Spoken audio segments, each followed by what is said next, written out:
જાતની અસર નથી કરી. આપણે ડોક્ટર પાસે જાય છે તો એ મેડિસિન આપે છે, એ મેડિસિનને લે છે અને કોઈ જાતનો આપણે અસર નથી થતું તો એમ મતલબ થાય છે કે મેડિસિન આપણે કામ નથી આવી, મેડિસિન યા તો ખોટી છે યા તો આપણામાં કોઈ ખોટ છે, એટલે આપણે ડોક્ટર બદલાવે છે યા તો કોન્સન્ટ્રેટેડ મેડિસિન માંગે છે. તો અલ્લાહ બતાવે છે કે નફ્સની બીમારી વાસ્તે ફક્ત એક જ વસ્તુ છે, એ છે સલાહ. અને નમાઝ અદા કરો શરતોની સાથે, કન્ડિશન્સની સાથે, કે નમાઝ પઢ્યા પછી તમારા નફ્સની અંદર નિફાક ન હોવું જોઈએ, તમારા નફ્સની અંદર બુગ્ઝ ન હોવું જોઈએ, તમારી નફ્સની અંદર ફાહિશાત ન હોવું જોઈએ, શહવત ન હોવું જોઈએ, ગુનાહ તરફ ફાહિશાત ન હોવું જોઈએ. એને કહેવાય છે નમાઝ કાયમ કર્યા. વ અકામસ સલાતા વ આત ઝકાત, અને પછી ઝકાત આપો. વલમુફૂન બિઅહદિહિમ ઇઝા આહદુ, અને વાયદો આપે તો એ વાયદો પૂરો કરે, પ્રોમિસીસ આપે તો એ પ્રોમિસીસને ફુલફિલ કરે. આ આયત ત્રીજો ભાગ છે, ત્રીજો સ્ટેજ અગર આપણે પહોંચે છે કે જ્યાં અલ્લાહ અખલાકની વાત કરે છે. અખલાક વિશે આપણે સમજાવે છે કે વલમુફૂન બિઅહદિહિમ ઇઝા આહદુ, તમે કોઈને પ્રોમિસ આપો તો એ પ્રોમિસને પૂરો કરો.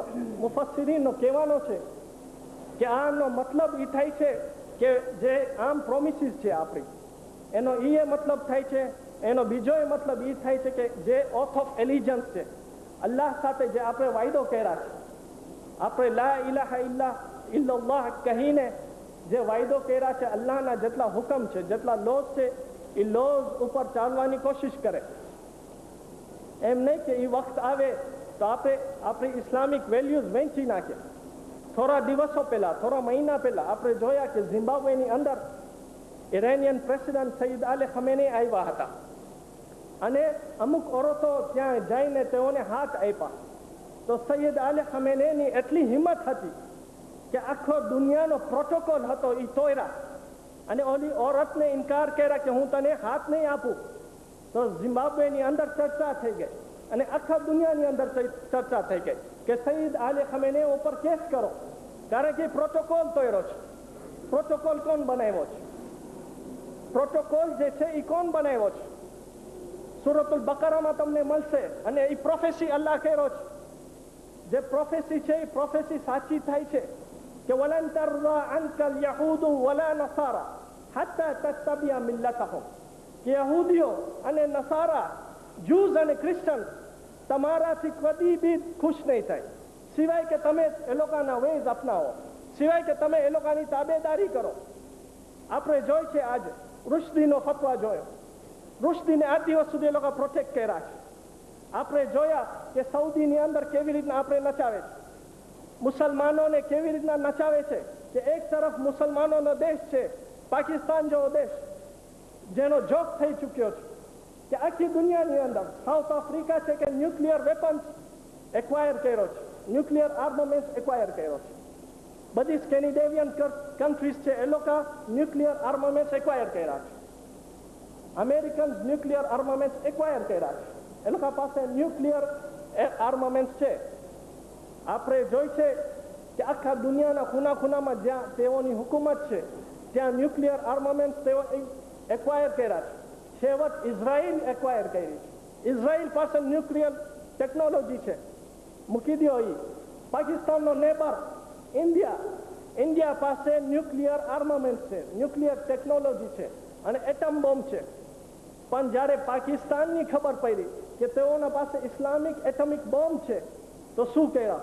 એડ વિથડ્રો કર્યા. $590 મિલિયન નો એડ વિથડ્રો કર્યા.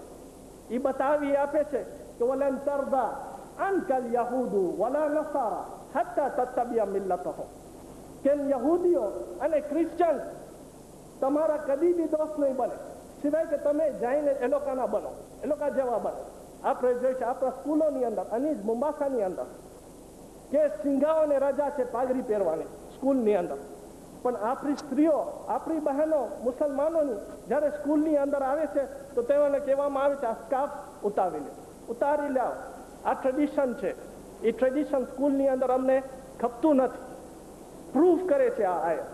અને અલ્લાહ પસંદ કરે છે એ લોકોની કે જે ફસ્તકીમ કમા ઉમિર, કે જે મક્કમ રહે છે ઇસ્લામિક આઈડિયલ્સ ઉપર, એમ નહીં કે એની ઇસ્લામિક વેલ્યુઝ વેચી નાખે, આખેરત બરબાદ કરે, આખેરત બરબાદ કરે દુનિયાની વસ્તુઓની સાથે.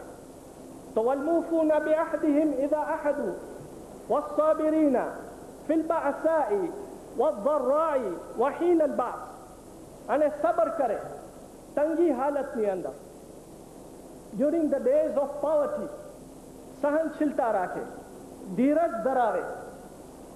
વસ્સાબિરીના ફિલ બઅસાઈ વદ્દરાઈ, દુઃખોની અંદર સબર કરે, મુસીબતોની અંદર સબર કરે, ચાહે એટલો દુઃખ હોય, ઘરનો દુઃખ હોય કે તુફાનમાં ફસેલો હોય, સબર કરે.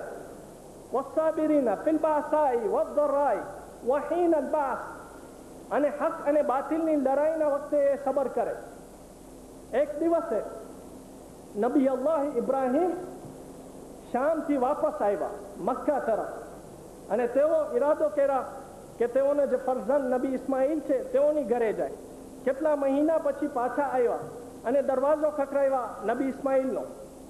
તો નબી ઇસ્માઇલની ઝૌજા હતી કે જે જવાબ આપી નબી ઇબ્રાહિમને, અને નબી ઇબ્રાહિમ સલામ કર્યા નબી ઇસ્માઇલની ઝૌજાને અને ફરમાવ્યા કે મારો દીકરો નબી ઇસ્માઇલ ક્યાં છે? તો નબી ઇસ્માઇલની ઝૌજા જવાબ આપી કામે ગયા છે. તો નબી ઇસ્માઇલ તેઓને સવાલ કર્યા કે તમે હમણાં શાદીશુદા છો, શાદી કર્યા છો, તમારી વાતાવરણ કેમ છે, જિંદગી કેમ ગુજારો છો, બધું ઘરની અંદર બરાબર છે? બસ નબી ઇબ્રાહિમનું પૂછવું, અને નબી ઇસ્માઇલની ઝૌજા હતી, પત્ની હતી, લાંબી લાંબી સ્ટોરી શરૂ કરી નાખી, ચિત્ર શરૂ કરી નાખી કે ઘરની હાલત હું તમને શું કહું, પાણી વાસ્તે બહુ દૂર જવું પડે છે, કોક દિવસ ખાવાની તકલીફ પડે છે, અમને શિકારીના જાનવર મળતા નથી જલ્દીથી, અને આ ઘર આ મકાન છે બહુ જ દૂર આવી ગયો છે, અને બધું જે મુસીબતો હતી, બધું દુઃખ હતા, એ બયાન કરી એક ઉપર એક. જ્યારે નબી ઇબ્રાહિમ જાતા હતા પાછા, ત્યારે ફક્ત એક જ સંદેશો મૂકી ગયા, એક જ મેસેજ મૂકી ગયા કે મારો દીકરો નબી ઇસ્માઇલ જ્યારે કામેથી આવે તો એને આ સંદેશો પહોંચાડી લેજે. સંદેશો શું હતો? સંદેશો મેસેજ એ હતો કે મને તારો મકાન ગમ્યો ઇસ્માઇલ, મને તારો મકાન ગમ્યો, પણ મકાનનો થંભલો બદલાવજે. એટલે જ્યારે નબી ઇસ્માઇલ કામેથી આવ્યા, તેઓની ઝૌજા આ સંદેશો આપી, તો નબી ઇસ્માઇલ તેઓની ઝૌજા તરફ જોઈને ફરમાવે છે કે તમને ખબર છે એનો મતલબ શું થાય છે? કે મકાન સારું છે, મકાનનો થંભલો બદલાવજે. કે બેશક મને ખબર નથી, એને કેમ, એનો મતલબ એ થાય છે કે મકાન સારું છે એટલે આ મકાનનો થંભલો એટલે તું છો. એટલે નબીઓને પસંદ ન હતી બેસબરી, તેઓની બહુ બેસબરી હોય, અને અલ્લાહને પસંદ નથી. એટલે ઇન્સાનને, પરહેજગારને હરેક મુશ્કેલો ઉપર, હરેક મુસીબતો ઉપર સબર કરવું જોઈએ. કારણ કે આપણા છતાં ઇમામ ફરમાવ્યા છે કે જે શખ્સ શિકાયત કરે છે અને અલ્લાહનો શુકર નથી કરતો, ચાલુ કમ્પ્લેન કરે છે, સબબુ શિકાઉ હુબ્બુ દુનિયા, એ બતાવી આપે છે, એ સબબ છે, એ બતાવી આપે છે કે એ શખ્સ કેટલો મોહબ્બત રાખે છે દુનિયા સાથે. જે શખ્સ ચાલુ કમ્પ્લેન કરતો હોય, એ બતાવી આપે છે એ શખ્સ કેટલો એને મોહબ્બત છે દુનિયા સાથે, દુનિયા કેટલી પ્યારી છે એના નજદીક. એટલે ઇન્સાનને હરેક હાલતમાં સબર કરવું જોઈએ અને અલ્લાહનો શુકર કરવું જોઈએ. ઉલાઇકા અલ્લઝીના સદકુ વ ઉલાઇકા હુમુલ મુત્તકૂન, તેઓ સચ્ચાઈ ઉપર છે અને તેઓ પરહેજગારોમાંથી છે. તેઓ સચ્ચાઈ ઉપર છે અને તેઓ પરહેજગારોમાંથી છે. એટલે આ બધી સિફતો હોય જે આ આયતની અંદર અલ્લાહ તબારક વ તઆલા આપણે સમજાવ્યો છે. કોઈ શખ્સની અંદર આ સિફતો હોય તો એ શખ્સ પરહેજગાર ગણાય. અને ઘણા મુફક્કિર, ખાસ કરીને જે ગ્નોસ્ટિક છે, સૂફીસ છે, આ આયતને સામે રાખીને એની મિસાલ આપ્યા છે કે આ આયત એક રૂહાની બેટ જેવી, રૂહાની ઘર જેવી મિસાલ છે. એની એક્ઝામ્પલ એક ઘર જેવી મિસાલ છે. તેઓ ફરમાવ્યા છે કે ઘરની અંદર ફાઉન્ડેશનની જરૂર પડે છે. જ્યારે કોઈ ઇન્સાન ઘર બાંધે છે તો ફાઉન્ડેશનની જરૂર પડે છે. જે પાયો હોય છે એ પાયો પેલા નાખાય એ ઘરની અંદર, તો ફાઉન્ડેશન ઇન્સાનનો ઈમાન છે કે જેનો અલ્લાહ તઝકીરો કર્યો છે શરૂઆતની અંદર.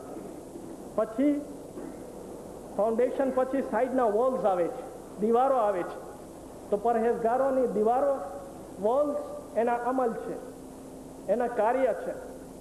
અને ઘરની અંદર વિન્ડોઝની જરૂર પડે છે, બારી છે એની જરૂર પડે છે. તો પરહેજગારોની જે મકાનની જે વિન્ડો છે એ એની ઝકાત છે.